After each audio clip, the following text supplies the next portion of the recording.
अब आपने भक्तों के सहयोग की बात की, पर देखने में ये आया है कि हमारे ब्रज में संप्रदाय भेद बहुत है।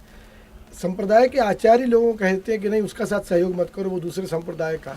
तो क्या ब्रज को लेकर संप्रदाय की भावना रखना ठीक है?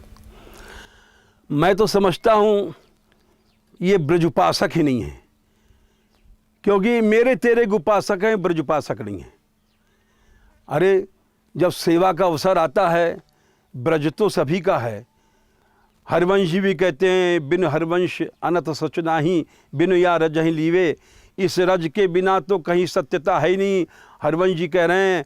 हरिदास जी कहते हैं कि मन लगाए प्रीत कीजिए, कर करवासो, ब्रज बीथिन दीजय सोहिनी। सारे ब्रज की भैया सेवा करो जा करके। यहाँ के गो सुतन सो, वृंदावन सो, वन उपवन सो, सारे ब्रज के उपवनों को ले लो, और यहाँ के गायों से, पशु पक्षियों से, और तन नेक न जे हुने।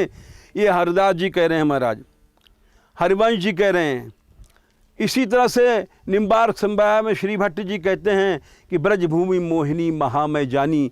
ये ब्रजभूमि ही सबकी मूल है, और ये राधा माधव को भी मोहित कर लेती है। इसी तरह से वल्लभ संप्रदाय में चले जाइए, वहाँ यही कहते हैं, इसी ब्रज में हमें प्राप्ति हो। जितने भी गोस्वामी शरीर छोड़ते हैं कहीं भी, गिरिराज जी में उनकी अस्थियाँ आती हैं। क्यों? वहाँ कहा गया हो विधना तो पे अचना अचरा पसार मांगो, जन्म जन्म दीजो मैयाही ब्रज बसबो। तो जब आचार्य लोग कहते हैं कि भाई ब्रज की सेवा करो, ब्रज की सेवा करो, और हम उसमें नहीं कर रहे हैं, आपस में भेद कर रहे हैं, झगड़ा कर रहे हैं, तो क्या हम आचार्यों को उपासक हैं?